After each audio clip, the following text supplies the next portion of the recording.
네, 여러분 안녕하십니까? 곽수산입니다. 곽수산의 정치 라이브 오늘도 저녁 9시 되기 1분 전 바로 진짜 생방으로 출발해 보도록 하겠습니다. 렛츠고!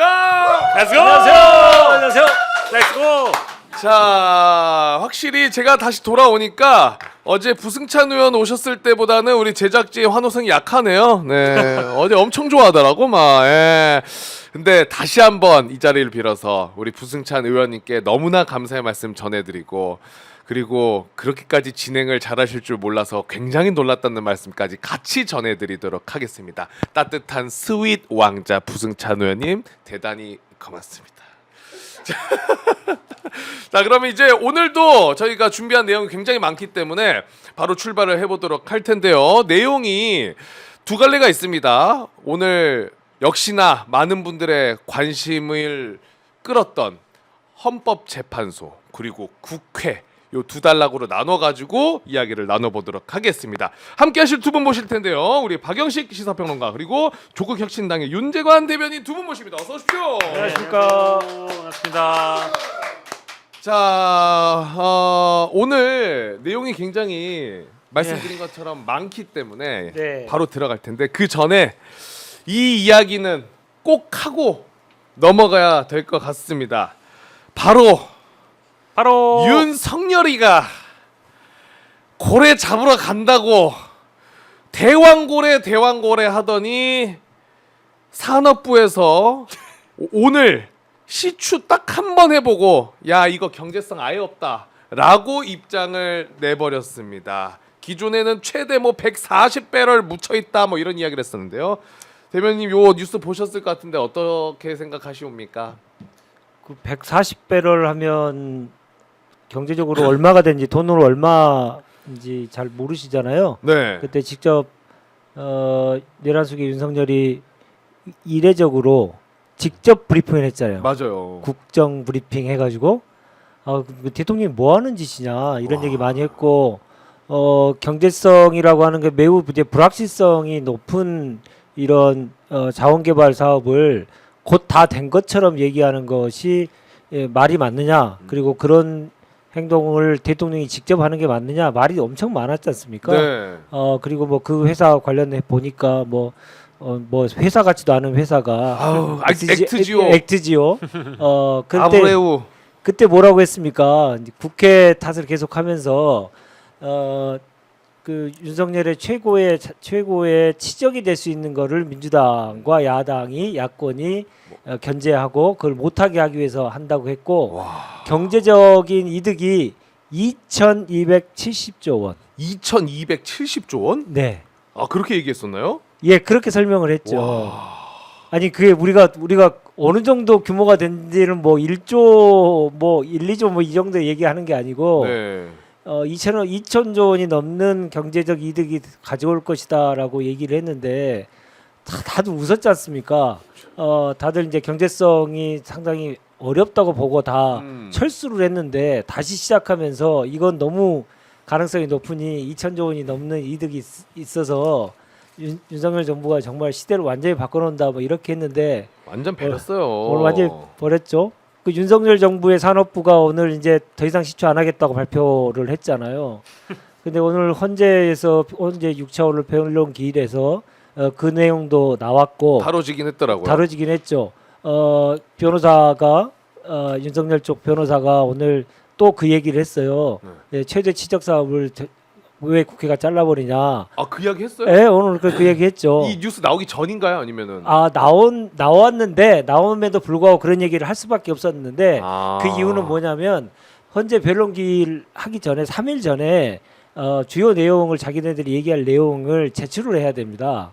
헌재. 예, 헌재에 제출을 해야 되고 그 3일 전에 그 내용을 제출을 했어요.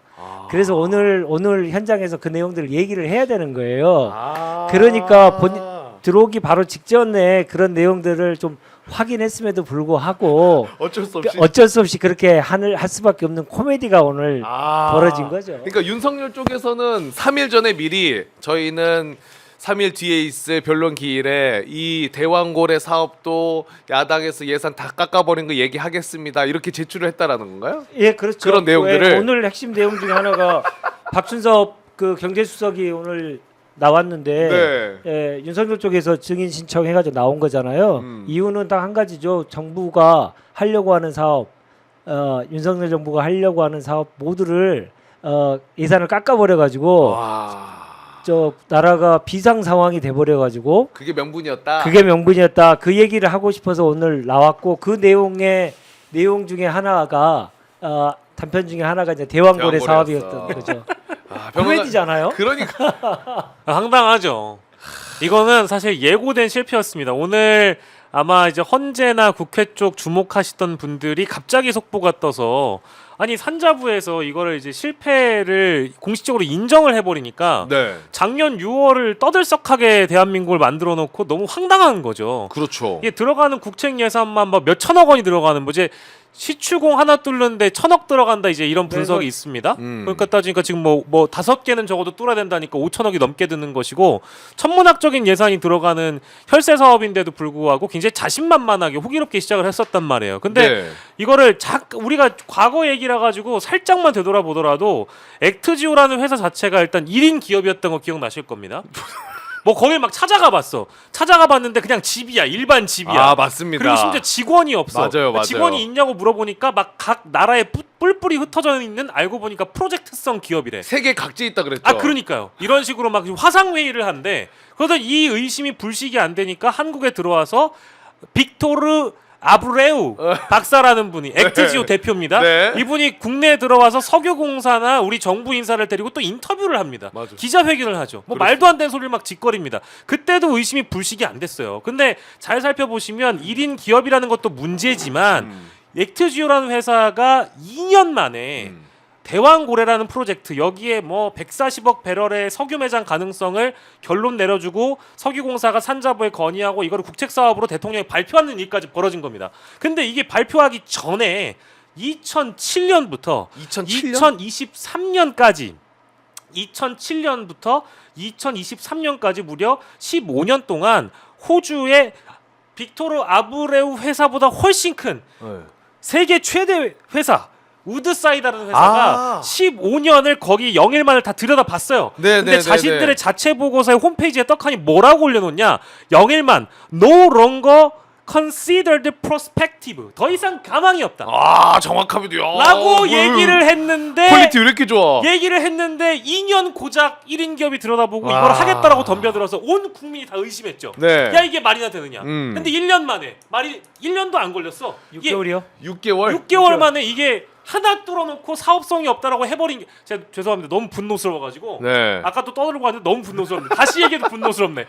너무 열받잖아요. 아 근데 평론가 그 제가 보니까 그 한국 석유가 한국석유공사. 이게 주식. 아 주식. 네, 한국 석유가 어떻게 보면은 대표적으로 조금 수혜주였잖아요. 네. 이 대왕고래 프로젝트 하면 막 주가 계속 오르고 제가 확인해 보니까 3일 전에는 또 상한가 쳤던데 월요일 날 그거 뭐 때문에 그런 거예요? 그게 그러면? 이제 마귀상어라는 프로젝트가 마귀상 아니 채팅으로도 얘기하시더라고. 마귀상어는 뭐냐고. 근데 이게 여러분 재밌는 게요. 정확하게 3일 전으로 제가 기억합니다. 마귀상어라는 프로젝트가 대왕고래 프로젝트보다도 훨씬 더 사업성이 크고 어마어마한 천문학적 가치가 있는 그 사업을 또 할 수 있다라고 네. 액트지오에서 용역 보고서 의뢰를 또 합니다. 그게 마귀상어예요. 대왕고래 때 같이 추진했던 거예요? 아니에요. 이번에 새롭게 또 드러난 겁니다. 아. 그거를 액트지오에서 또 건의하는데 그게 월요일자로 기사가 나니까 관련 주식이 떡상을 해요. 그게 3일 전의 일이에요. 그래서 그제와 어제 사이까지 이 관련된 요 대왕고래 프로젝트 관련된 네, 관련주가 떡상을 하죠. 근데 오늘 이렇게 돼버렸잖아요. 이제 내일 아침에 어떻게 될 겁니까? 와. 이거 어떻게 할 거예요? 아니 왜냐면 지금 이 대왕고래 경제성 없다라고 보도 뜬 게 국내 증시가 마감되고 나서 맞아요. 보도가 떠가지고 3시 반 이후입니다. 네, 그렇죠. 당연히 그때도 그 얘기를 했었죠. 네. 윤석열의 그때 브리핑이 장중에 브리핑을 한 거죠. 아 예, 장중이었나요 예, 그때? 그러니까 네. 그때 저는 그렇게 기억하고 있고요. 장중 맞습니다. 예, 장중에 했던 것은 이렇게 구체적이고 주가에 직접적인 영향을 미칠 수 있는 사안을 다른 사람도 아니고 일국의 정상이 직접 했다라고 하는 것에 다들 경악을 했죠. 그렇죠. 왜냐하면 이후에 3시 반 4시 이후에 발표를 해도 전혀 무방한데 그 주식을 하는 분들에게 입장에서 보면 이건 전 세계적으로 웃기는 거죠. 이렇게 발표하는 나라가 뭐 우리나라 정도의 수준의 나라가 그렇게 한다는 게 너무 웃기는 것이었고 네. 지금 기억해 보면 당시에 저도 많은 외신을 찾아봤거든요. 네. 외신에 우리가 이 정도의 큰 규모의 자원개발 사업을 한다면 다른 나라에서도 많은 관심을 가질 수밖에 없잖아요. 네. 그렇죠, 그렇죠. 당연하잖아요. 왜 그 정도 하면 다른 나라에서 석유를 사올 필요도 없고 천연가스를 사올 필요도 없는 거잖아요. 그러면 뭐 아주 많은 걸 차지하지 않지만 주요 고객사인 한 나라가 완전히 없어지는 문제가 그렇죠. 되고 뭐 일본도 야, 너 한국에서 전 세계적 석유 나온다고 이러면서 전 세계적으로 관심을 많이 얻을 수 있는데 그때 외신 보도가 거의 없었습니다. 아까 다 알고 있었죠. 사람들은 외부에서는 다 알고 있었고 저게 실제로 뭐 경제성 뭐 이런 얘기 운운하는 것도 정말 궤변이고 말 같지도 않은 얘기다라고 하는 것들을 외국에서 다 알고 있었고 한마디로 말하면 쪽팔리는 거죠 우리나라가. 대한민국을 돈도 날리고 대한민국을 전 세계적으로 웃음거리가 되게 만들었던 거니까 이 윤석열의 이 만행을 정말 어떻게 해야 될지 그러니까요.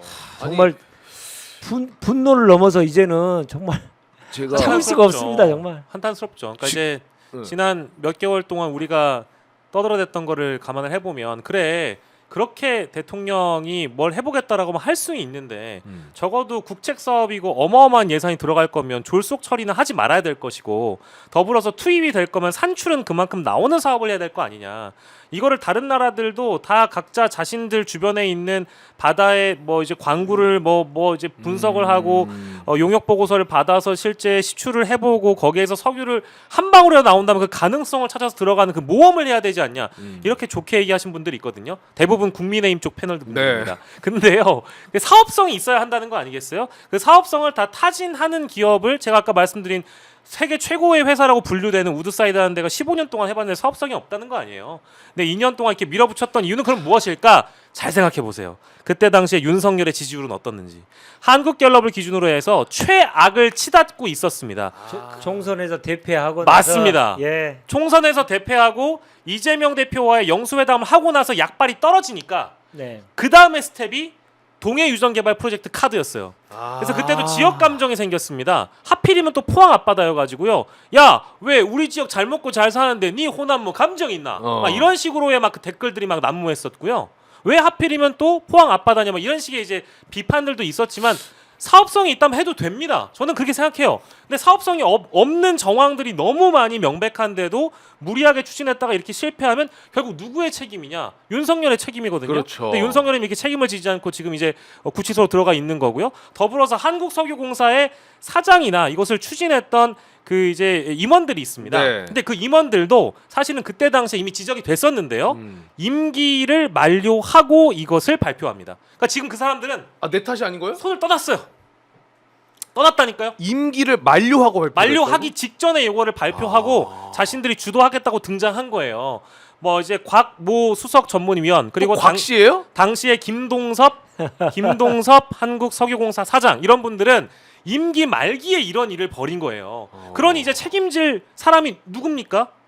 대통령 아니면 산자부에서 책임지나요? 한국석유공사 다시 책임지나요?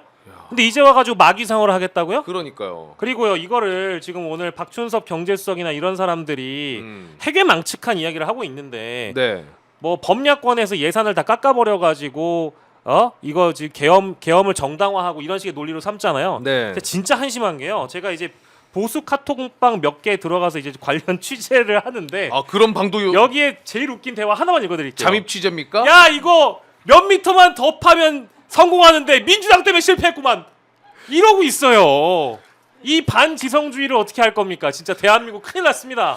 석유 나오기 직전까지 다 왔는데 그 민주당 놈들이 무도하게 98% 예상 삭감해가지고 몇 미터만 더 파면 성공할 수 있는데 이거 민주당 때문에 실패한 거다 이러고 앉아 있습니다. 어지러지하네. 예, 더 얘기할까요? 어지러지러- 더 얘기할 아니, 수 있는데 그만 얘기할까요? 죄송합니다. 아니 근데 우리 평론가님 얘기해 주셔가지고 제가 마기상어를 찾아봤더니 실제로 월요일 날 보도들이 나왔네요. 그러면서 이 타이틀이 마기상어 최대 50 1억 배럴 매장 추정. 그래서 이게 검증이 예상대로 마무리되면 매장 추정치는 대왕고래까지 포함해서 191억까지 늘어날 수 있다. 네. 야, 그런 거예요. 그러면은 지금 대왕고래가 이렇게까지 나와버렸으면 사실상 이 마기상어도 허상이라고 볼 수 있는 측면이 저는 있지 개인적으로 않을까요? 허상이라고 봅니다. 대국민 사기극이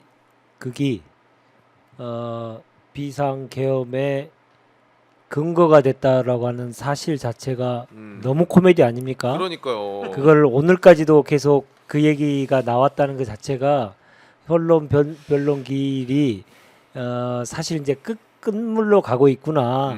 사실 이제 선관위 관련된 문제, 뭐 부정선거라고 얘기하는 자들의 얘기들만 좀 들어주는 척하고 그 탄핵을 시킨 다음에 이제 윤석열을 파면한다 이런 심판으로 가지 않을까라는 생각이 들고 오늘 뭐 계속 지금 변론기 있을 때마다 코미디가 계속 되고 있는데 오늘의 최고의 코미디는 역시 대왕고래였다. 네. 네, 그리고 하나만 더 말씀드리면 마음껏 하십시오. 예.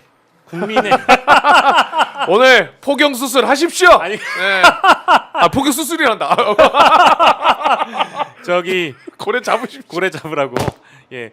대왕고래 프로젝트가 이렇게 무위로 돌아갈 줄 모르고 포항에 지역구를 둔 그 국민의힘 국회의원분이 계세요. 아 누구예요? 김정재 의원께서 네. 오늘 자신의 페이스북에 불과 몇 시간 전에 그러니까 이제 요 대왕고래 사이즈 발표되기 직전에 보도 전에. 네, 아마 이제 오전이었나 정오쯤으로 제 기억을 하는데요. 고래 프로젝트 성공 시 포항시가 추가 세수를 확보할 수 있는 지방세법 개정안을 대표 발의했다라면서 이 대왕고래가 성공을 하면 최대 2,000조 원의 경제적 효과가 발생하면서 우리 포항시 정말 경제적 가치가 무궁무진해집니다. 라고 페이스북에 메시지를 올려요. 근데 몇 시간 만에 산자부가 실패라고 발표를 합니다. 오늘 산자부 내용에 너무 놀랬던 건 추가 시추를 하지 않겠다. 그렇죠. 아예 포기 그냥 예, 이제 포기한 예, 거잖아요. 관련해서, 네. 예, 시추를 하지 않겠다라고 얘기하는 걸 보면 경제적인 수준을 떠나서 시작부터가 특정한 목적을 가지고 했다는 사실을 산자부도 알고 있었다라고 저는 판단하고요. 산자부도 알고 있었다. 예, 그게 이제 말도 안 되는 사업을 정치적인 목적을 가지고 계속 밀어붙인 누군가에 의해서 어쩔 수 없이 끌려갔고 그러한 내용들을 본인도 알고 있다라고 하는 거를 유추할 수 있다. 저는 그렇게 생각하고 이제 정권이 바뀌고 교체되고 난 다음에 반드시 국정조사 및 여러 가지 이제 수사를 통해서 이 말도 안 되는 대국민 사기극을 누가 지시해서 어떤 방식으로 진행됐는지에 대한 사실관계를 분명하게 밝혀야 된다 이렇게 봅니다. 산업자원부도. 네. 네. 산자부는 알고 있을 겁니다. 예, 오. 그 과정들을 다 아는 거죠. 네, 근데 모를 리는 없을 것 같아요. 네. 확실히. 근데 그런데도 그냥 윤석열이 미는 그대로 따라간 것 자체도 사실 굉장한 문제니까 지금 1,000억을 이미 써버린 거잖아요. 그러니까 저는 이제 천억 쓴 거죠. 네. 저는 약간 불편한 가정이긴 합니다만은 만약에 지금 이 비상계엄 사태 이후에 즉 내란 사태 이후에 윤석열이 탄핵되고 지금 구치소에 들어가 있는 상황이 아니라면 산자부가 이렇게 용감하게 발표할 수 있는 가능성은 좀 제로에 가깝다고 보거든요. 근데 지금 어쨌든 지금 대통령실도 그렇고 각 부처도 그렇고 이 정부 시스템 자체가 저는 지금 마비 상태에 놓여 있다 혹은 공무원들도 다 그로기 상태에 놓여 있기 때문에 실제 이 윤석열 정부가 추진하려고 했던 여러 국책 사업이나 뭐 개혁 사업들 이런 것들이 전부 다 브레이크가 걸려 있는 상황일 거고 만약에 산자부 내부에서도 양심적인 공무원들이나 이제 뭐 고위 간부들이 있다라고 한다면 이거는 이제 국가를 위해서라도 지금 당장 멈추는 것이 좋겠다라는 이제 판단이 있었기 때문에 저는 이런 발표가 있었다고 또 보거든요. 당연하죠. 더 이상 안 네. 한다는 것은. 예, 이성이 좀 다시 살아나고 네, 맞습니다. 있다라고 생각을 긍정적으로 생각하는 측면도 분명히 있다고 생각하고 산자부가 그동안 그렇게 어쩔 수 없이 따라갔다 뭐 이런 얘기를 하겠지만 권력이 임기 초에 계속 밀어붙이는 사업을 직업 공무원들이 이 태클을 걸기가 상당히 어려운 측면이 네. 있는 것도 있거든요. 근데 뭐 자연스럽게 그건 나올 거라고 다들 예상했는데 탄핵 정국이 되면서 빨리 나왔다 이렇게 보면 될 것 같고 그 과정 속에서 산자부 이 담당했던 분들이 알고 있는 내용에 대해서 국민들께 소상히 설명하는 자리는 분명히 있어야겠죠. 맞습니다. 근데 얘기해 주시는 거 듣다 보니 한 가지 그냥 이건 오직 상상의 영역입니다만 끔찍한 게 만약에 윤석열이 계엄 사태 없이 네. 그냥 밑바닥 지지율 가지고 쭉 갔다라고 생각을 하면 계속 뚫었겠죠. 이 네. 산업자원부도 그냥 돈 써가면서 2차, 3차 네. 어떻게든 뚫어내서 언론 플레이 또 했을 거 아닙니까? 저도 그렇게 생각해요. 그랬겠죠. 와 끔찍하네요. 그러니까 아까 제가 이제 불편한 가정이라고 말씀드린 게 예, 예. 만약에 그대로 대통령실에 있었거나 와. 한남동 관저에 있었다라고 한다면 그러니까 어떤 식으로든 언론 플레이를 하려고 뭐 이제 석유공사나 산자부를 압박할 가능성은 분명히 있겠죠. 네. 그리고 사실은 이 사업은 석유공사가 좋은 일이니까 음. 석유공사에 이제 막대한 어떤 혈세와 사업 자금이 들어오는 거기 때문에 네. 석유공사라는 어떤 기관 자체의 명목상 유지를 위한 사업이라고 저는 또 개인적으로 보여져서 과거에 이제 문재인 정부 때 여러 태양광 사업이라든지 친환경 사업들이 좀 두각을 드러내고 원자력이나 이제 이런 석유 관련 과거의 사업들은 좀 과거의 영광으로만 남았던 계절들이 있었잖아요. 네. 근데 이제 뭐 원자력을 다시 살리고 또 원전 사업을 살려내고 윤석열 정부에서는 뭐 다른 사업들도 이제 얼마든지 좀 만지작거리고 있었는데 석유공사가 옳다쿠니하고 올라탄 거죠. 네, 이제 그런 과정이 있었다고 봅니다. 네. 그러니까 여기서 한 가지만 말씀드리면 지금 이거는 반복된 실패거든요. 돈을 잃을 수도 있어요. 네. 아무것도 얻지 못하고 잃을 수도 있는데 그 과정에서 석연치 않은 그리고 정치적 목적이 너무나 분명하게 보이는 것들에 또 국가 예산이 1,000억이 들어갔고 전 국민이 속았잖아요. 네. 속지 않은 분들이 대부분이긴 합니다만은 정권은 국민을 속이려고 대국민 사기극을 펼쳤잖아요. 네. 근데 이거 옛날 우리도 봤잖아요. MB 정부 때 봤잖아요. 아, 그렇죠. 아. 네. MB 정부 때 자원 개발한 것들이 얼마나 깡통이 되고 있다라고 하는 사실을 정확히 우리가 봤잖아요. 맞아요. 그럼에도 불구하고 이번에 다시 한번 벌어졌다는 얘기죠. 그러니까 그거는 우리가 정말 고심해 봐야 되고 다시는 이런 일을 못 하도록 하기 위해서 어떻게 해야 되는지를 잘 봐야 되는데 일단 MB 정부에 관련된 잘못된 것들에 대해서는 문재인 정부가 출범하면서 그에 대한 감사를 하면서 여러 가지 이제 사실관계들을 확인하고 책임에 관련돼서 얘기를 했습니다마는 책임을 명확하게 지우고 한다는 것이 다음에 벌어질 수 있는 잘못된 사례를 막는데 매우 중요한 일이다. 네. 이제 대충 넘어가면 안 된다. 계속 이렇게 국민들을 사기치려고 하는 자들을 계속 앞으로도 나올 수도 있다고 봐요. 근데 그렇게 안 되게 하려면 우리가 지금 할 수 있는 일은 명확한 사실관계 확인과 책임 소재를 분명히 해서 거기에 맞는 책임을 묻게 하는 겁니다. 네. 그것을 과거만 얘기하고 미래를 얘기해야 되니까 과거를 이제 덮어주자 이런 얘기 하시는 거는 앞으로의 우리 미래도 어둡게 만들자 하는 그러한 주장과 다름없는 주장이다. 이런 생각을 가져주셨으면 좋겠다. 네. 저는 그런 생각을 합니다. 근데 이명박 정부 말씀하시니까 요거는 딱 하나 짚겠습니다. 아까 제가 그 석유공사 당시 사장과 김동섭 사장이라든지 당시의 간부 책임 안 지고 떠나 버렸다라고 제가 그 공산이 크다고 말씀드렸잖아요. 네. 그 간부 중에 한 명입니다. 실제 빅토르 아브레우 박사와 함께 이제 그 브리핑 자리에 있었던 사람이거든요. 네. 네. 이름이 곽씨라고 아까 말씀드렸죠. 아, 예, 죄송합니다.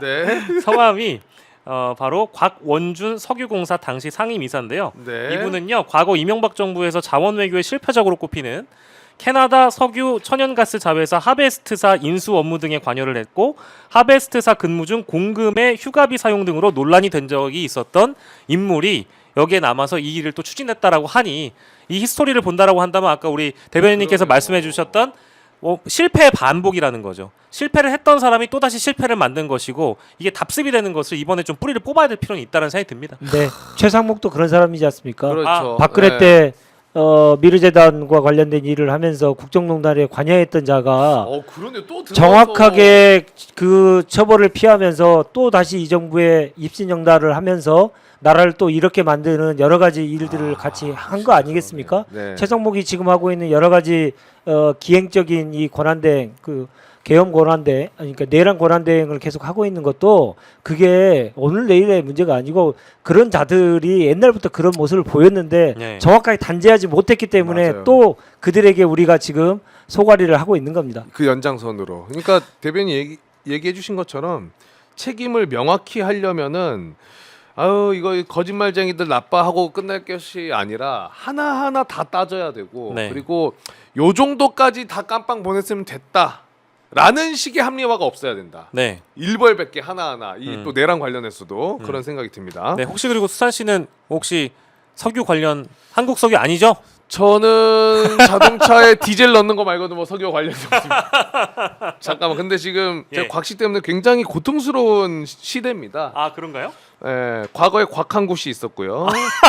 그리고 곽상도 등장했고요. 아 그러네요. 이번 내란 때 곽종근 등장했고요. 아 이런. 그리고 오늘 알려주신 곽원준까지. 예, 곽원준님이십니다. 저까지는 최대한 조심해 보도록 하겠습니다. 예. 네, 어쨌든 이렇게 곽씨 족보 정리하면서 헌재 이야기 이어가 보도록 하겠습니다. 오늘 헌법재판소에서 탄핵 심판 6차 변론이 열렸죠. 그리고 이 자리에 김현태 단장 그리고 곽정근 전 특전사령관 그리고 그 경제수석 네, 박춘섭. 박춘섭. 네, 예. 경제수석이 이렇게 증인으로 출석을 했는데 한 명 한 명 먼저 살펴보겠습니다. 일단 이 김현태 단장이 사실 계엄 직후에는 눈물을 흘리면서 막 기자회견하고 그랬었잖아요. 맞아요. 그런데 오늘의 조금 뉘앙스가 달라져서 요게 보도가 많이 되던데 최초에 김현태 단장이 내란 직후 눈물을 흘리면서 기자회견에 했을 때는 어떤 발언들을 했는지 영상 준비해놨기 때문에 먼저 보고 오겠습니다.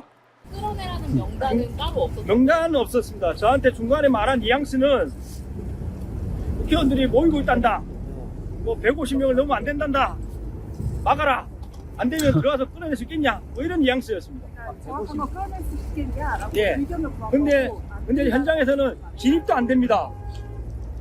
그리고 다른 물품 줄 수 없습니다. 이런 대화가 서로 자, 이렇게 이야기를 했었고 그리고 오늘 헌재에서는 그럼 어떻게 뉘앙스가 바뀌었는지 영상 바로 연결해가지고 보고 와서 저희가 쭉 두 분의 또 의견 들어보도록 하겠습니다. 영상 보여주세요. 그 동영상을 보면 증인은 곽정근 특전사령관이 말한 150명이 넘으면 안 되는데라고 하는 그 우려 섞인 뉘앙스의 혼잣말을 빨리 국회 본청에 들어가서 국회의원 150명이 되지 않도록 끌어내라 이런 의미로 이제 이해를 하셨다는 것이죠. 아닙니다. 그건 아닙니까? 사실 국회에서는 그 의원님들이 약간 압박식으로 질문을 많이 하셔서 예. 마지막에 사실 잘 안 들린 상태에서 예라고 답변을 한 거고 예. 그 전날 제가 기자회견할 때도 분명히 150 넘으면 안 되는데 들어갈 수 없겠냐. 예. 거기에는 끌어내라와 국회의원 단어는 없었습니다. 아, 없었어요. 없었는데 그 기자 한 분이 끌어내라만 있었지 않나요? 한 계속 강요실을 이야기하길래 예. 제가 이제 들어갈 수 없겠냐 말이 어떻게 보면 앞에 있는 사람을 뭐 내서 들어가라는 그런 뜻으로 좀 순간 이해하고 예. 그런 뉘앙스였습니다. 이렇게 답변을 한 거고 예. 국회에서는 이제 명확히 제가 그 끌어내라 국회의원 이 단어는 안 들었다는 기준 하에 답변을 드린 겁니다. 예. 일단 헌재에서의 발언이 뭐 국회에서는 의원들의 압박식 질문을 통해 잘 안 들린 상태에서 뭐 이렇게 대답을 한 거다. 요런 이야기도 하고 뭔가 진짜 바뀐 느낌인데 어떻게 보셨습니까? 평론가님 먼저. 글쎄요, 뭐 저는 사실 한밤중에 이게 순식간에 일어난 일이다 보니까 특정 단어나 뭐 표현이나 이런 것들을 일일이 사람이 다 이제 기억을 할 수 있겠는가라는 이제 그 전제를 좀 하고 보고 싶은데 물론 네. 기억력이 좋은 사람은 또렷하게 기억을 할 수 있을 것이고 또 대통령의 육성을 실제로 전화로 듣는 경험들은 많이 없다 보니까 그 순간들을 잊지 못하는 이제 장군들 위주로 본다라고 하면 그 발언의 진실성은 좀 무게가 있다고 봅니다. 특별히 또 발언이 지금 꾸준히 일관돼 오고 있는 곽종근 전 특수전 사령관의 경우에는 저는 뭐 굉장히 진실성이 있다라고 평가가 되고요. 네. 다만 지금 이제 우리 곽 앵커가 말씀해주신 김현태 707 특임 단장의 경우에는 뭔가 이제 그 초기 발언, 아까 우리가 초반에 봤었던 발언 그 이후에 부하들과 조각조각 뭔가를 맞춰봤다라든지 네. 아니면 저는 사실 오늘 태도를 보고 나서 제일 이제 가장 무게 있게 느낀 건 법조인들의 조언을 받은 것 같아요.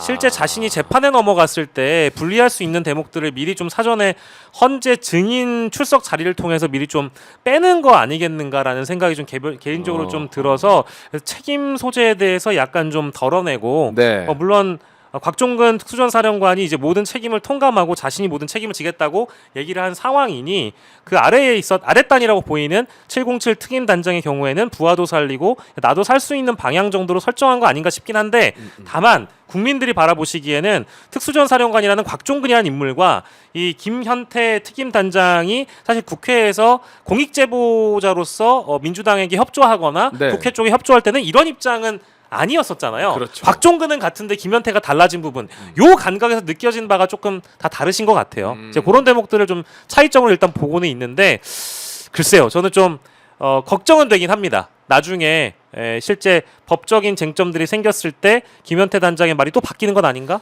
혹은 뭐 곽종근 특수전사령관의 책임을 다 밀어버리는 건 아닌가? 이런 생각도 좀 들죠. 바뀐다는 거는 여기서 더 좀 발뺌하는 듯. 뭐 그런 것도 있을 것 같고요. 이제 시간이 2달 정도 지나고 보니까 하나하나 이제 진실들이 드러나는 거잖아요.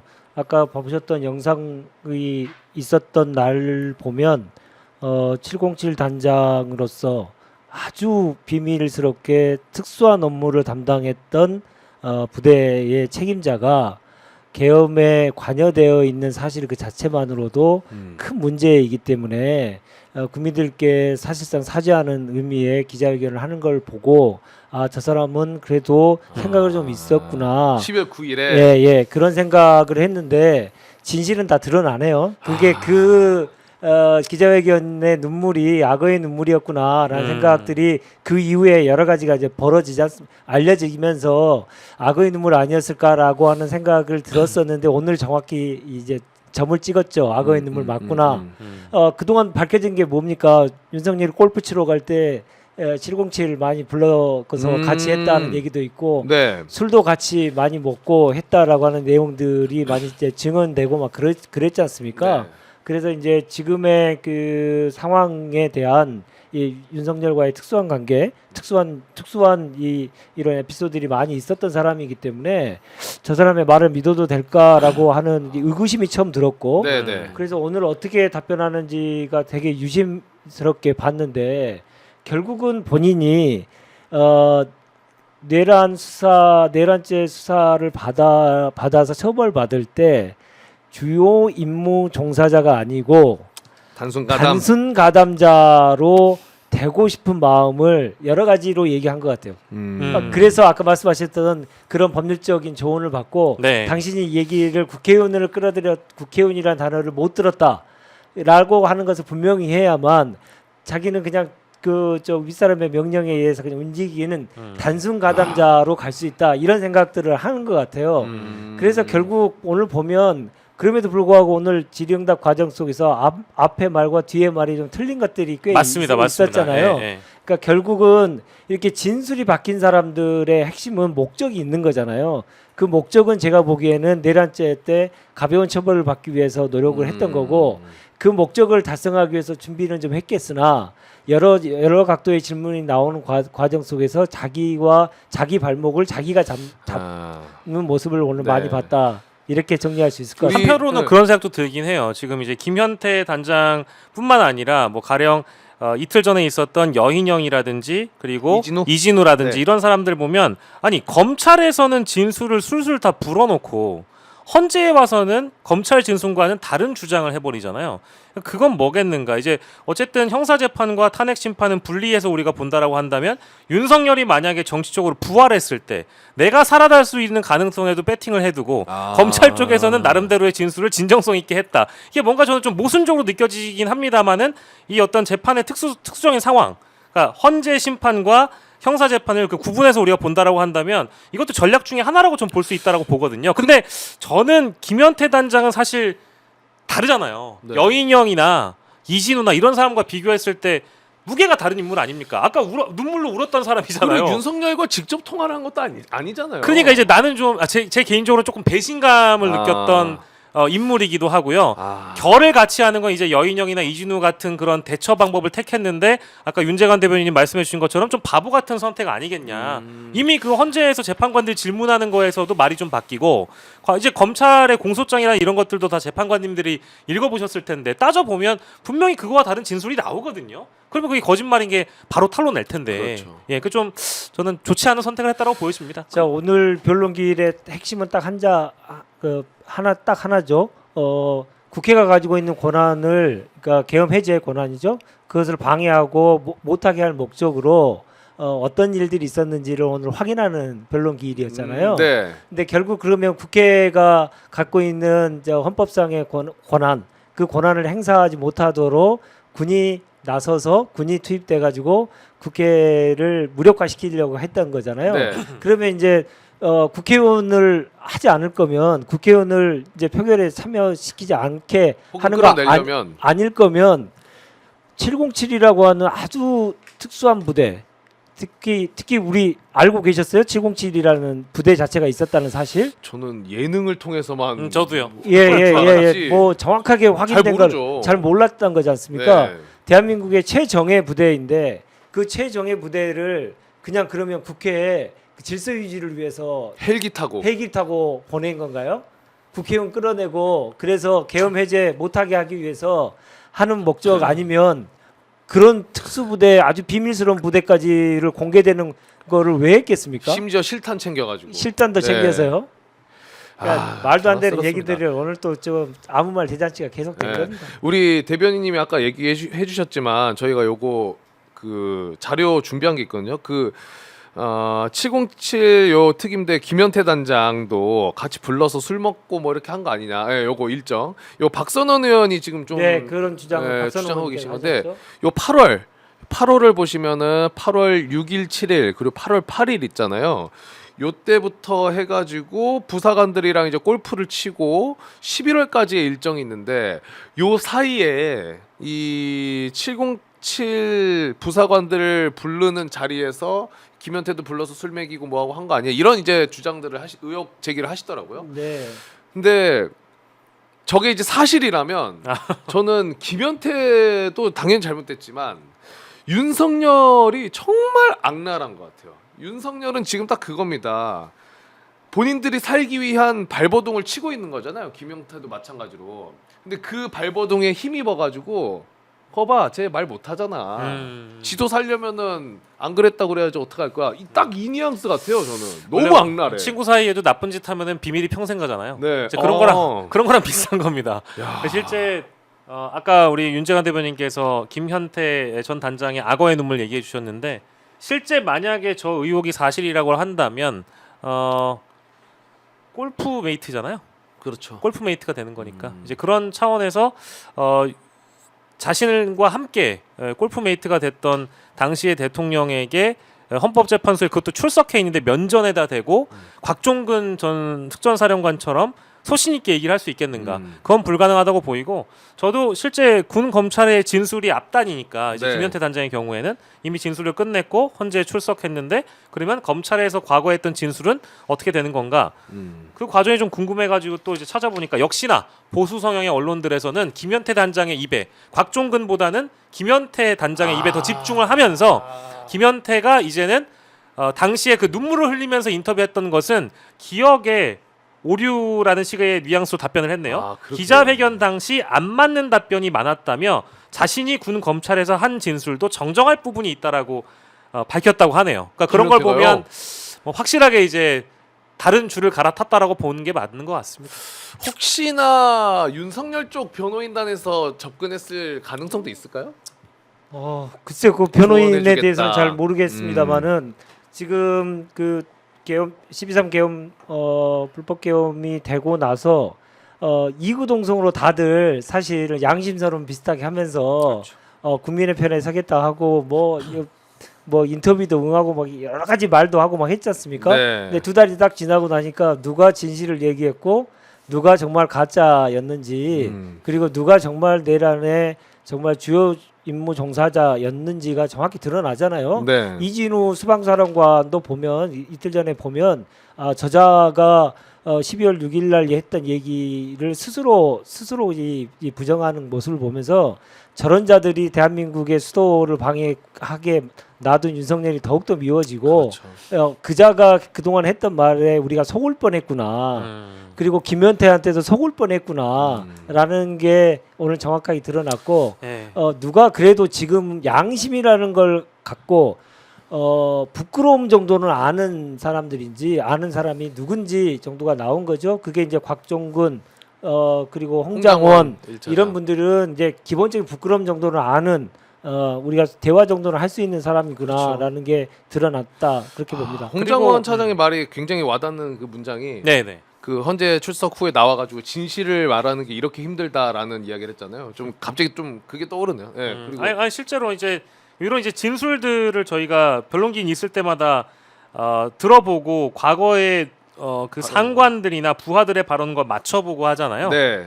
표현들이 제각각이고 이게 일종의 그 이제 우리가 흔히 얘기하는 죄수의 딜레마 이렇게 좀 보여지는데 뭐 김용현 전 장관의 경우에도 국회와 관련돼서 뭐 이제 경계 뭐 이런 표현을 썼다고 하는데 그렇죠. 봉쇄 아닙니다. 경계 예. 이렇게 근데 경계하려고 한 김현태는 거죠. 또 이제 봉쇄라고 오늘 한 거잖아요.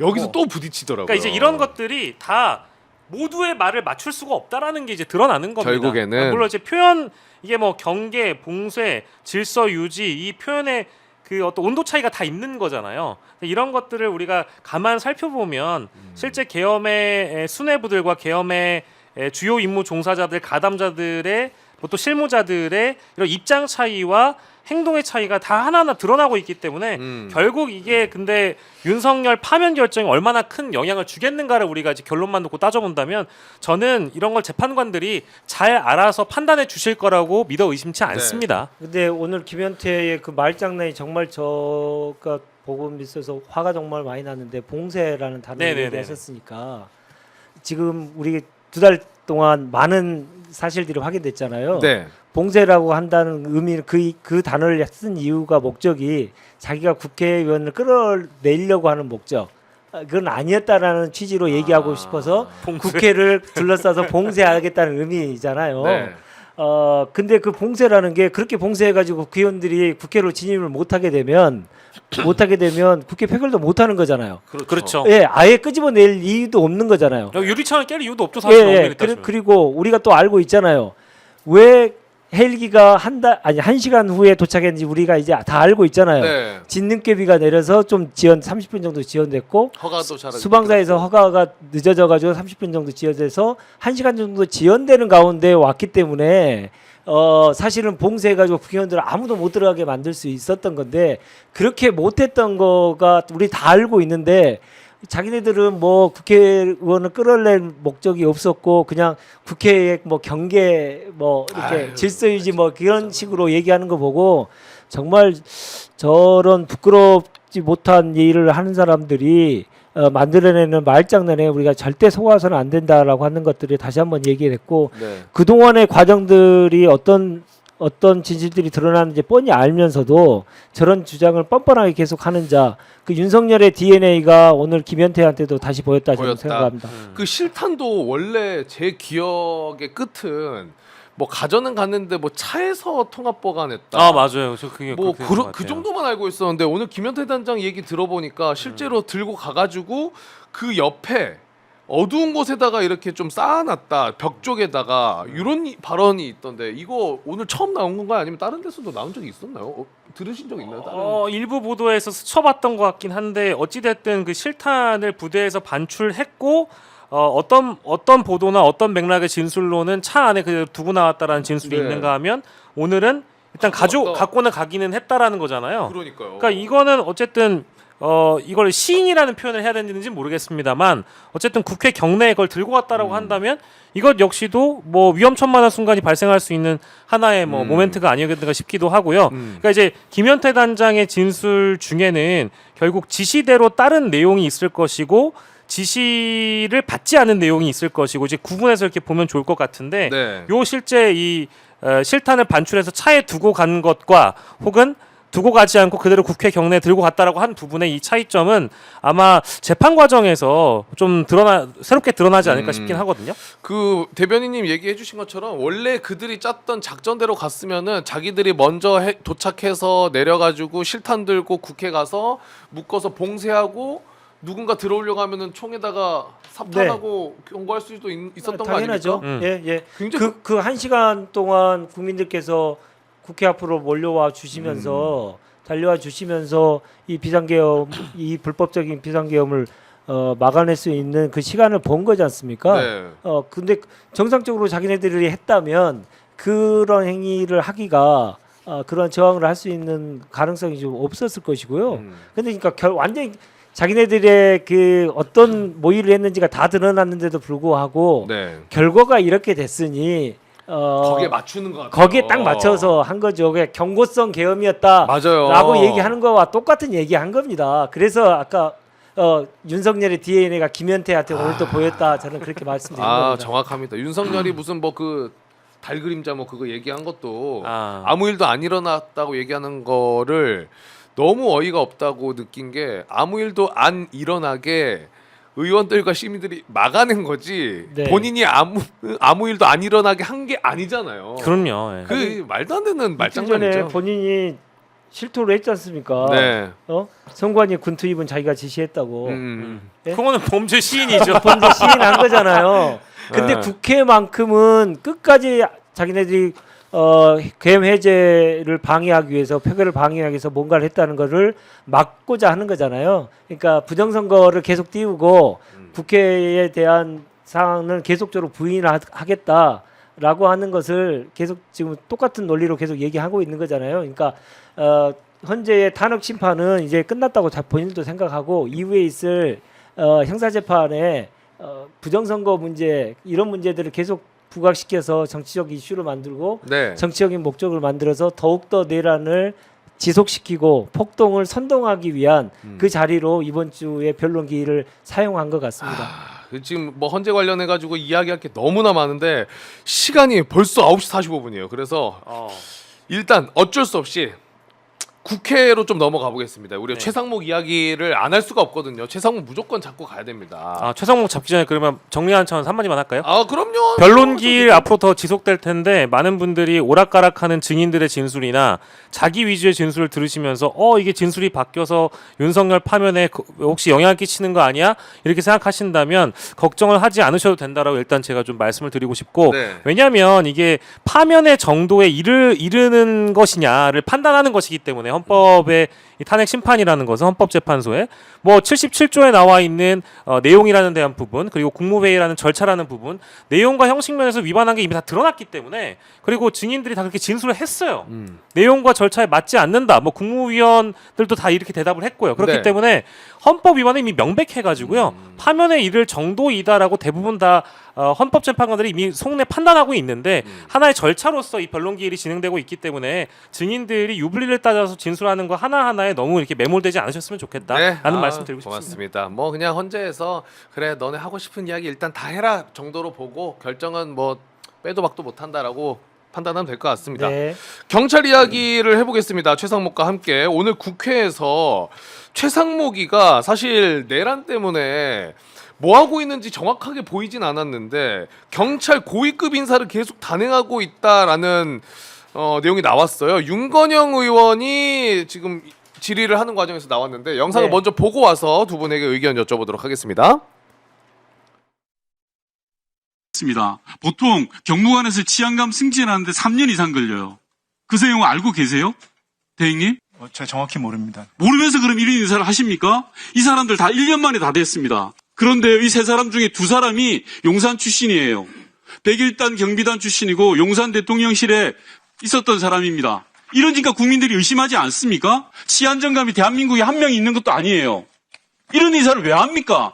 헌법재판관 임명 안 하신다면서요. 이런 인사만 다 합니까? 어떻게 생각하세요? 세 사람이나 3년 걸리는 인사를 1년 만에 승진시키는 인사를 지금 최 대행이 하신 거라고요. 네, 저는 하여튼 그 행안부 장관 직무대행과 경찰청 차장이 협의해서 한 인사안에서 제가 했습니다. 행안부 차관이 이 인사를 이야기하면서 이 사람들 1년 만에 승진시키는 겁니다라고 이야기하던가요? 그런 구체적인 얘기는 못 들었습니다. 자 영상을 일단 보고 오셨는데 완벽하게 거짓말을 계속하고 있죠. 이거 혹시 그 대변인님이 내용을 제가 사실 어렵더라고요. 이 치안 정감? 예. 치안감? 치안감 다음에 치안 정감, 치안 총감 뭐 이렇게 되죠. 치안 총감이 이제 경찰청장 예, 그렇죠. 자리고 치안 치안 정감이 정감이 그 아랫자리. 예, 네. 바로 아랫자리죠. 그럼 경찰청 차장, 네. 서울경찰청장 이런 이 직위에 있는 분들인데 지금 얘기 나오고 있는 치안감, 치안감. 치안정감 그리고 치안총감, 정감 이런 자리는 고공단입니다. 고위 공무원단. 그러니까 우리 일반 부처로 따지면 국장급 이상 있잖아요. 네. 옛날로 말하면 2급, 1급 그 자리거든요. 그 자리는 임명권자가 부처에 있지 않습니다. 그러면요? 대통령한테 있죠. 아. 고위공무원단이라는 제도를 운영하는 것은 그 이전 단계의 뭐 옛날로 말하면 상급 부의사관 그 이하의 직급에 대해서는 장관과 기관장 이런 분들이 인사권을 행사하도록 위임이 되어 있는 상태고, 지금 고위공무원에 관련된 법 그리고 인사 규정에 따르면 고공단으로의 승진, 고공단 내에서의 전보, 이런 고공단 내에 관련돼 있는 인사의 임명권은 대통령에게 있습니다. 네. 근데 대통령 권한대행인 자가 자기에게 임명 권한이 있는 인사를 해놓고 다른 사람한테 남탓하잖아요. 지금 다른 사람들이 추천해가지고 하는 거라고. 네. 그게 이제 그 자체가 이제 사실은 위법사항이고 법에 전혀 저촉되지 않는, 법에 전혀 부합하지 않는 주장인 거죠. 아, 본인이 아니, 할 거 다 해놓고. 아니 근데 저런 식이면 추천해서 본인은 도장만 찍었다라는 투 아닙니까? 그러면 아니 헌법재판관 마은혁 후보자는 국회가 심지어 선출해가지고 대통령이 형식적 임명권을 행사하는 건데 그건 안 하고 이건 왜 합니까? 일단 형평에 맞지가 않잖아요. 그러니까요. 예, 저래놓고 저런 식으로 뻔뻔스럽게 대답을 한다는 건 정말 내란 세력들, 실제 내란 세력들로 분류되는 사람들, 소위 이제 친윤 인사들의 승진 잔치라고 볼 수밖에 없기 때문에 이거는 이제 국회 차원에서 이 인사와 관련된 어떤 뭐 질의응답 과정이 분명히 필요하다고 저는 개인적으로 보고 있어요. 예, 이분이 사실 이분의 정치적인 성향은 오래전부터 결정됐던 분인데 또 MB 정부 얘기합니다. 이분도 MB 정부 출신입니다. MB 정부의 청와대 행정관을 거쳤고 누구 말씀하신 거죠? 지금 이번에 서울청장으로 박현수. 박현수. 서울청장에 관련된 이분도 청와대 행정관을 지냈는데 MB 정부 때 지냈어요. 그리고 계속 이제 소위 말하는 국힘 계열에 있을 때 주로 활동했던 분으로 생각하시면 될 것 같고, 사실은 뭐 이 정부 출범한 뒤로 국정상황 인수위에도 파견됐고 국정상황실 대통령실에 있는 국정상황실 출신이고, 특히나 경찰의 정보를 담당하는 정보국장을 하고, 그 다음에 박현수라는 인물이 행안부 경찰국장, 네. 경찰을 권력의 손아귀에 넣기 하기 위한 조직, 윤석열이 만들었던 그 행안부의 경찰국장을 거쳤고, 그러면서 이제 한 단계 한 대, 제가 말씀드린 그 직위를 하나하나씩 할 때마다 승진을 한 겁니다. 그러니까 2년 8개월 정도 됐나요? 이제 2년 8개월 동안 3번을 승진한 거잖아요. 2년 8개월 동안 3번을 승진한 거예요. 불가능한 거죠, 사실. 그러니까 이 정부 출범하기 전에는 사실은 총경이었어요. 네. 총경이었다가 국정상황실로 가면서 거기서 경무관으로 하나 승진하고. 그러면 이걸 조금 이해하기 쉽게 군대로 따지면은 어떻게 됩니까? 이등병에서 어디까지 한 2년 반 만에 올라갔다. 한 큐에 병장 간 거 아닙니까? 그죠? 그러니까 지금 그게 이제 인사 체계가 너무나 다르기 때문에 그런데 쫄병들 따위로 얘기할 수는 없지만 그러니까 어렵다. 결국 영관급이 사단장을 넘어서 군단장까지 갔다는 얘기예요. 짧은 기간에. 예, 이제 대대장 정도 할 수 있는, 대대장이나 아직 대대장도 아직 하기 어려운 사람이 2년 반 동안 별이 2개, 3개까지 된 거예요. 그러니까 초고속 승진이죠, 그죠? 예. 무궁화 2개나 하나 들고 있던 사람이 2년 반 만에 별이 2개, 3개가 된 거예요. 사실상 근데 그거는 초고속 승진도 맞지만은 불가능 승진 아닙니까? 자, 정상적으로 간다면은. 한번 이제 일자별로 정확히 말씀드릴게요. 2023년 1월에 인수위 파견은 2022년이죠. 박현수라는 인물에 대한 예, 겁니다. 22년 5월에 인수위 파견이 됐을 때는 총경이었고요. 총경. 그때까지 이제 인수위에서 있었고, 국정상황실로 가서 23년 1월 8개월 만이죠. 경무관에 승진합니다. 경무관. 예, 경무관에 승진하고 나서 그해 10월, 그러니까 9개월 후에 경찰청 정보국장으로 치안감으로 승진합니다. 치안감. 예. 그리고 또 8개월 후인 작년 6월에 행안부 경찰국장이 됩니다. 바로 경찰국장. 예, 그러면서 치안감이 됩니다. 와. 예.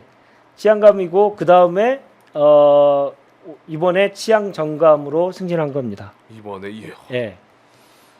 자. 총경에서 경무관, 치안감, 그리고 치안정감 이렇게 승진을 한 거죠. 근데 보니까 이게 왜 이 사람이 이렇게 초고속 승진을 하고 최상목이 그거를 또 승진을 받아주고 인사권을 쓴 게 왜 문제가 되는지 봤더니 이 박현수라는 인물이요 계엄 당시에 통화를 굉장히 수상히 많이 했더라고요. 네, 이게 지금 보니까 네. 경찰- 사진 정확히 나오네요. 요거 저게 지금 다 내용대로 나와 있기 때문에 이래서 문제예요. 저 내용 그대로 보시면 되는데 그냥 짧게만 이제 말씀을 드리면 이 비상계엄 선포된 당일 저기 보시면 12월 3일부터 12월 4일 가장 마지막 통화가 12월 4일 조지호와 통화한 게 새벽 1시 12분으로 나와 있죠. 네. 예, 그래서 12월 3일 계엄 선포 당일부터 해서 쭉 이제 이상민 행안부 장관이랑 마지막 통화를 한 게 12월 4일 1시 16분까지입니다. 야 이상민까지. 이상민 행안부 장관, 조지호 전 경찰청장, 경비국장 임정주, 영등포 경찰서장 강상문까지 이렇게 관련자들하고 통화를 했는데 아무튼 수차례 통화를 하면서 국회 봉쇄나 체포조 지원 등에 관련돼 가지고 다양한 인물들과 어쨌든 소통을 했다는 의혹을 받고 있기 때문에 네. 결국에는 이 사람도 이 내란의 가담자일 가능성이 높다라는 거예요. 이제 그런 의혹을 받고 있는 인물인 거죠. 그렇죠. 그러면 당연히 승진에서는 설령 그 의혹이 벗겨지고 나서 승진을 한다고 하면 그거 모르겠으나 승진을 배제하는 것이 일단 원칙이 되어야 되겠죠. 지금의 내란 상황이라고 한다면 내란이 아직 진압이 안 됐으니까. 네. 근데 이거를 그냥 마치 뭐 자신의 책임이 아니라는 듯이 얘기를 한 최상목 권한대행도 굉장히 문제라서 그러니까 내란 수괴가 자신을 도와서 내란을 방조한 또는 일종의 이제 부하 수행범이자 가담자에게 보은 인사를 하는 것과 다를 바가 없이 보이는 그런 정황이라서 비판을 받는 거죠. 네. 아니 경찰국장을 했다고 말씀드렸잖아요. 네. 뭐 저기도 나오지만 경찰국장이 뭐 하는 자리입니까? 정권의 뜻대로 경찰을 장악하기 위해서 만든 행안부 상하로. 행안부 상하에 이 정부에서 만든 자리잖아요. 그래서 경찰이 움직였다면 이 경찰국장을 통해서 계속 연락이 간 건 너무나 당연한 거죠. 업무 프로세스상으로도 정확하게 부합하는 것이고 그래서 경찰이 내란의 동조 세력으로서 활동하는 데 있어서 이 사람의 역할은 없을 수가 없는 거 그럼요. 아닌가라는 네. 생각이 들고요. 그러면 우리가 이제 한번 생각해 봐야 됩니다. 오늘 최상목 답변하는 거 보면 최상목은 지금 바지사장 이번에 승진에서는 바지사장 역할을 한 거잖아요. 그러면 누가 했을까? 이런 의문은 안 드십니까? 진짜로 누가 이 승진하는 기획을 하고 승진을 하는 거를 밀어붙였을까? 최상목은 아니고 최상목에게 압력을 행사하든 이렇게 해서 누군가가 지금 인사권을 휘두르고 있다는 거잖아요. 최상목이 힘이 없는 상태에서도 하는 거라면 이건 최상목이 하지 않는 거라는 게 오늘 그 윤건영 의원의 질의에 통해서 거의 드러난 거고 잘 모른다는 게 여실히 드러나잖아요. 그러면 실질적으로 뒤에서 실질적으로 인사권을 행사하고 있는 자가 누구냐? 이거에 대한 이 우리가 궁금증을 당연히 들 수밖에 없는 거 아니겠습니까? 대부분 지금 댓글에서는 이제 남성은 아니고 여성을 얘기하네요. 네. 남성이 아니고 여성을 얘기하고 있다라는 거 일단 말씀드리겠습니다. 이게 그래서 결국은 대통령의 직무가 정지됐으나 아직도 인사권을 휘두르고 있다. 옥중 인사를 하고 있다라고 하는 게 오늘의 이 내용, 이 서울경찰청장에서 제일 중요한 문제입니다. 옥중으로도. 예, 그래서 직무가 정지되어 있는 상태에서 이런 행위가 벌어진다고 하는 것이 진짜로 직무가 정지된 게 맞냐? 지금도 인사권을 계속 휘두르고 있는 거 아니냐? 왜 김성훈은 아직도 잡혀가지 않느냐? 맞습니다. 맞아요. 그런 문제들과 다 연관이 되어 있는 문제라고 저는 봅니다. 그러니까 이게 지금 모 언론의 단독 보도로 이제 나온 내용을 좀 보면 윤석열의 지금 황제 접견이 문제가 되고 있잖아요. 네, 그 기사 뭐 보신 적 70여 있어요? 건. 그러니까 이제 수감 기간 중에 하루 7회꼴로 외부인을 만났다.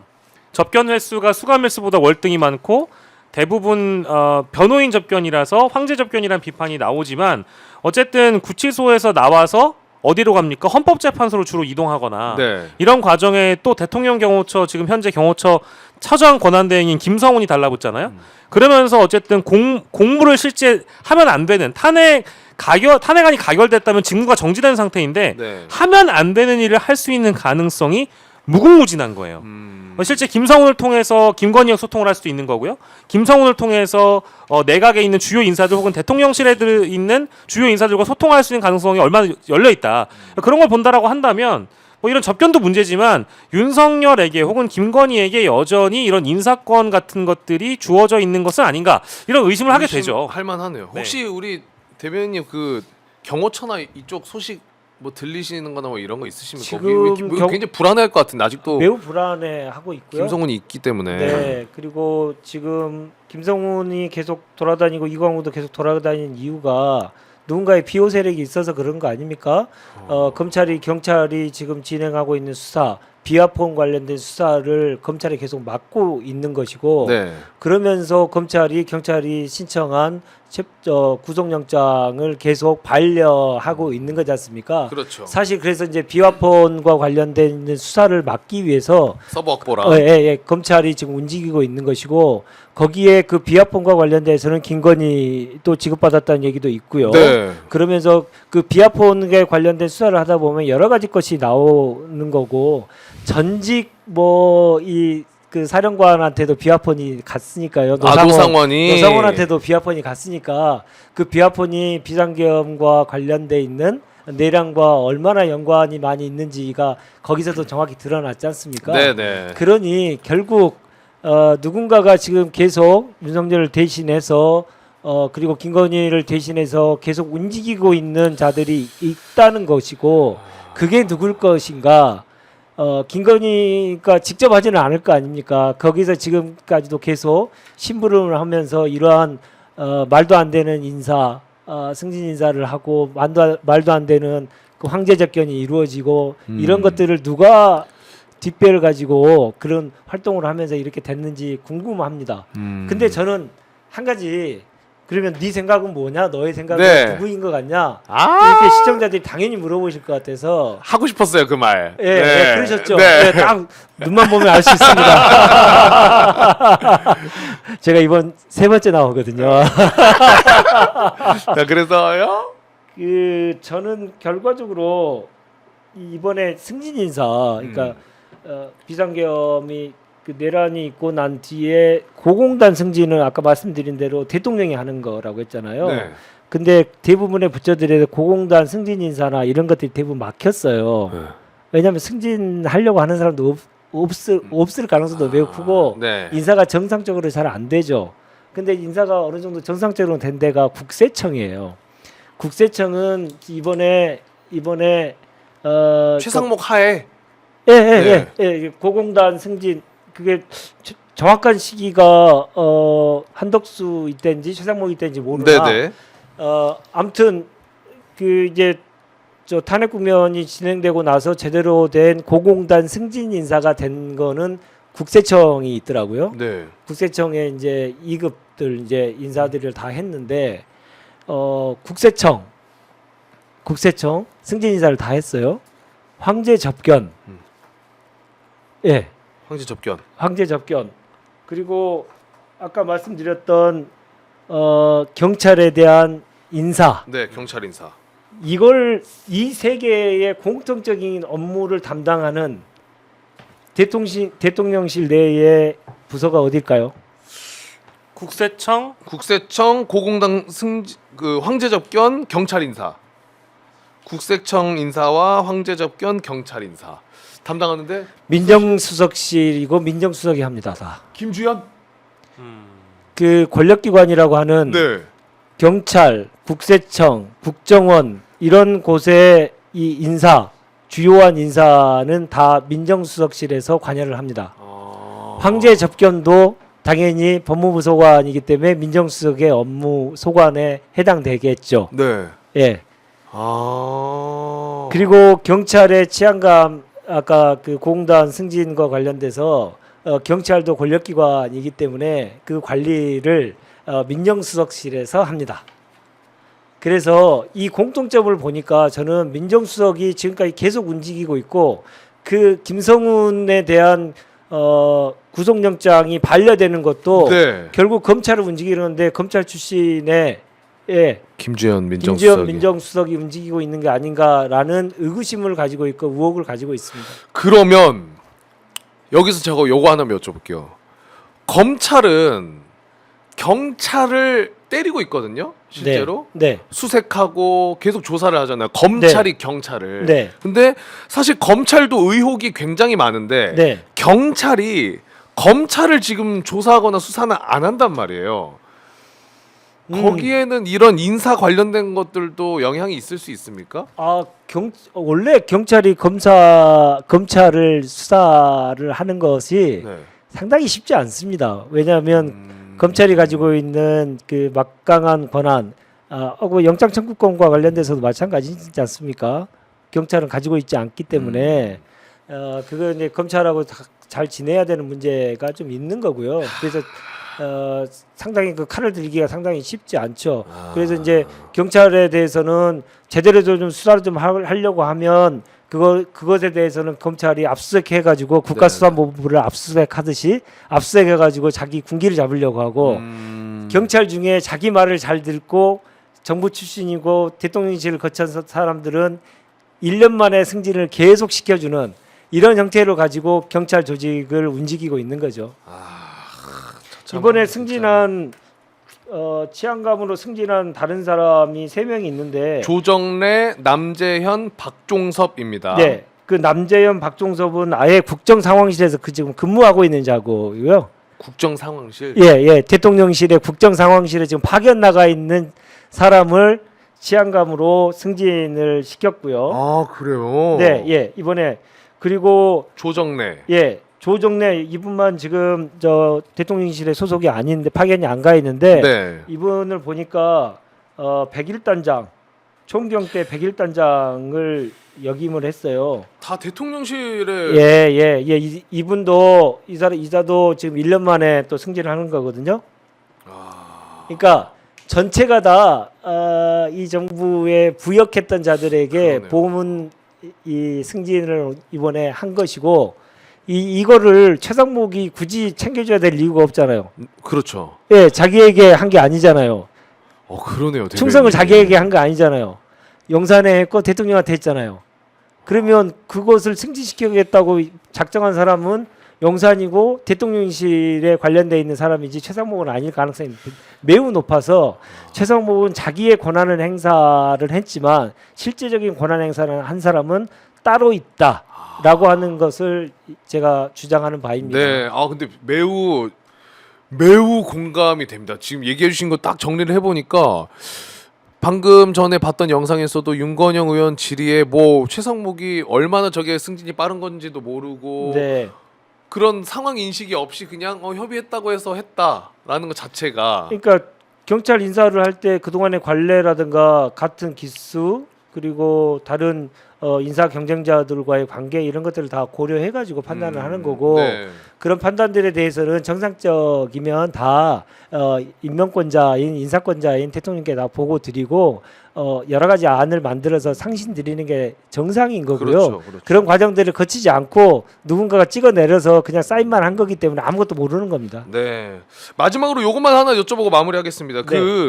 우리 대변님 오셨으니까 최상목이 받은 그 문건 있잖아요. 계엄 때 네. 비상이 벗기고 적혀 있고 네. 요거를 그럼 누가 최상목한테 줬냐 전달을 했냐. 그런데 오늘 국회에서도 최상목은 대통령이 자기를 불렀고 옆에 있는 사람이 줬다라고 이야기를 했고 뭐 또 반복되는 이야기지만 안 받다 그러고 본인은 이런 이야기를 하는데 조국신당의 차규근 의원께서는 요 문건을 최상목한테 준 사람은 김동조 국정기획비서관 아니냐라는 의혹 제기를 좀 하시는 것 같던데. 김건희 라인? 네. 네. 예. 혹시 요거 좀 얘기 들어보셨습니까?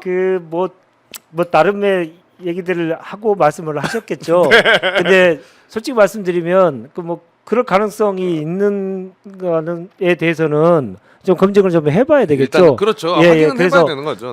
더 제가 오늘 이 방송을 통해서 제가 더 드릴 말씀은 좀 없는 상황이어서 제가 또 다른 걸 좀 말씀드리고 싶어서 네네네, 한 가지를 뭐, 준비해 왔어요. 네.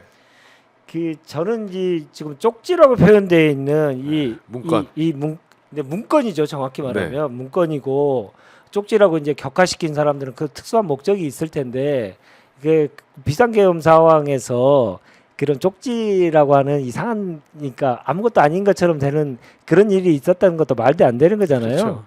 국가를 운영하면서 그렇게 국가를 가벼이 운영하는 수는 없는 것이기 때문에 말이 안 되는 거고, 그러면 저는 근데 지금 논란이 누가 전달했냐 이걸로 가는데, 제 관점에서는 네. 그 문건을 보면서 계속 들었던 의문이 있습니다. 뭐예요?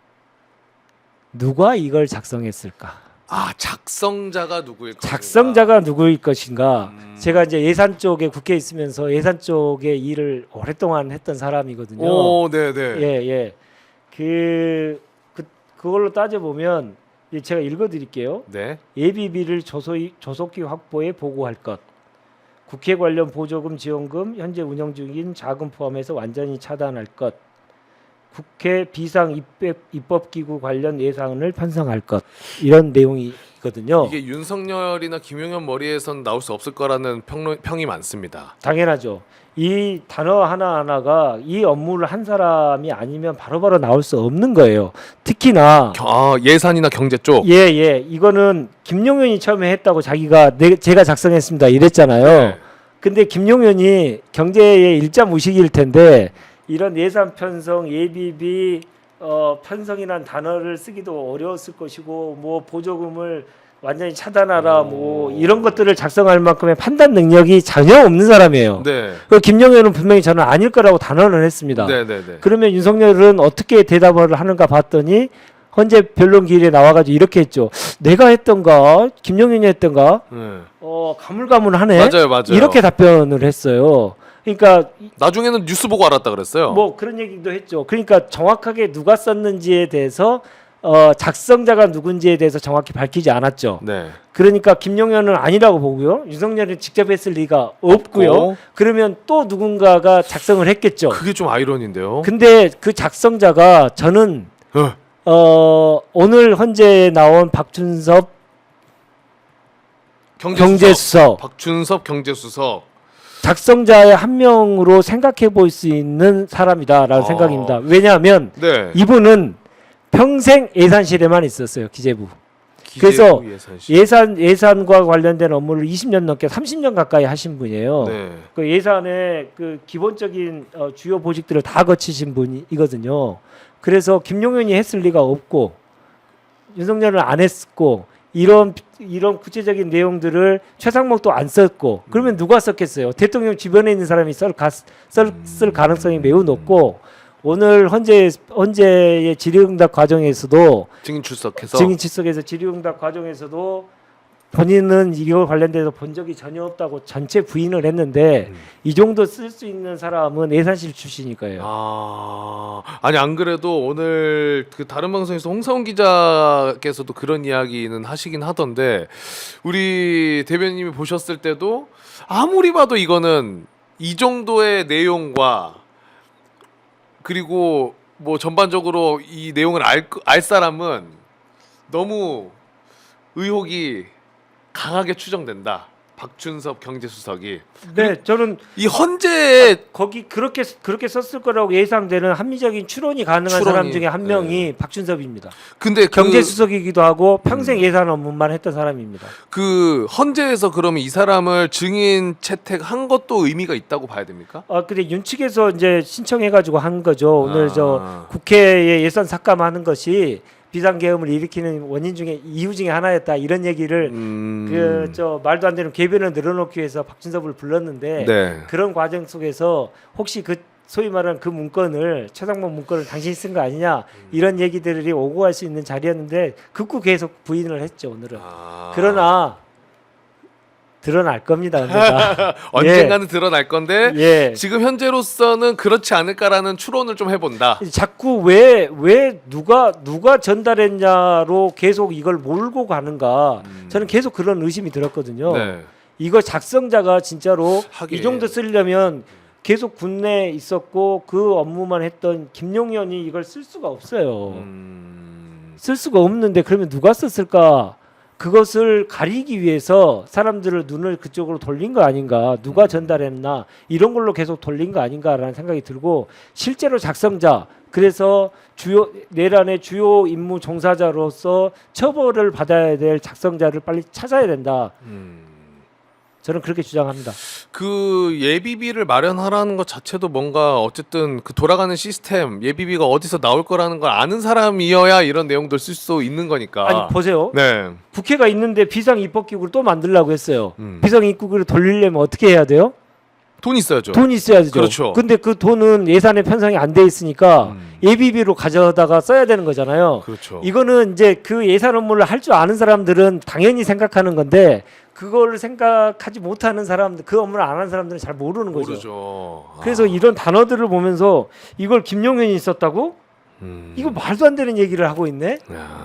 라고 하는 생각을 계속 저는 하게 됐고, 자꾸 그 본질에서 벗어나게 하는 논란을 만들기 위해서 누가 전달했냐 이런 걸로 좀 가는 거 아닌가 생각이 좀 듭니다. 전달보다 더 본질은 누가 작성했느냐가 더욱 더 밝혀져야 한다. 예, 중요하고.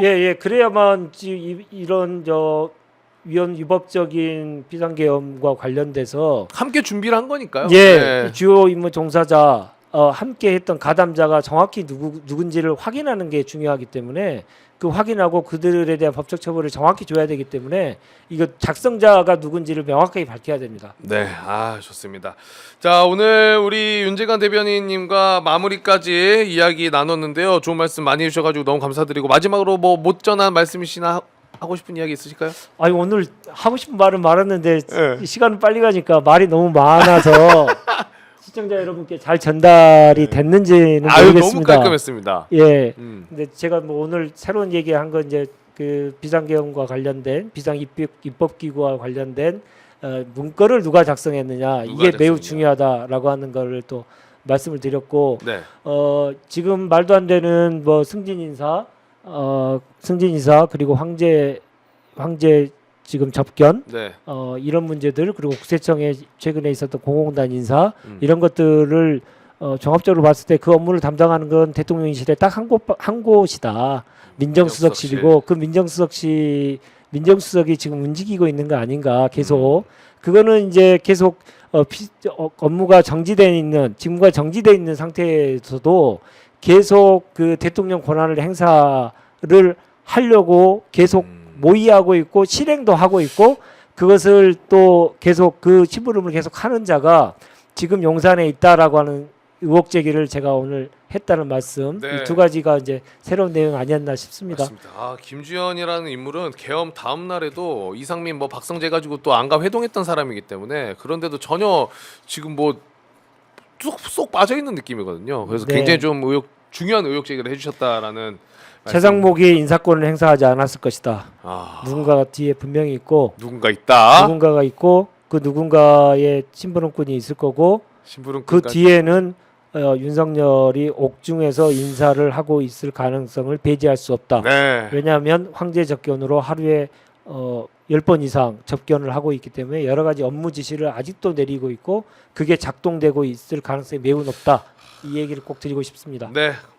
자, 오늘 우리 윤지관 대변인님과 나누는 시간 여기서 마무리하도록 하고요. 우리 박영식 앵커는 또 시방쇼를 위해 떠나 있습니다. 저희가 아까 이야기 너무 진지한 이야기, 중요한 얘기 해주고 계셔가지고 인사를 못하고 떠났는데요. 내일 또 아마 같이 하죠, 저희. 네, 박영식 앵커님도 내일 함께하니까 너무 아쉬워하지 마시고 내일 또 같이 찾아오도록 하겠습니다. 다시 한번 귀한 말씀 대변인 감사드리고요. 고맙습니다. 저도 같이 인사드리고 내일 저녁 9시 찾아뵙도록 하겠습니다. 오늘도 함께해 주신 여러분 대단히 고맙습니다. 내일 봐요.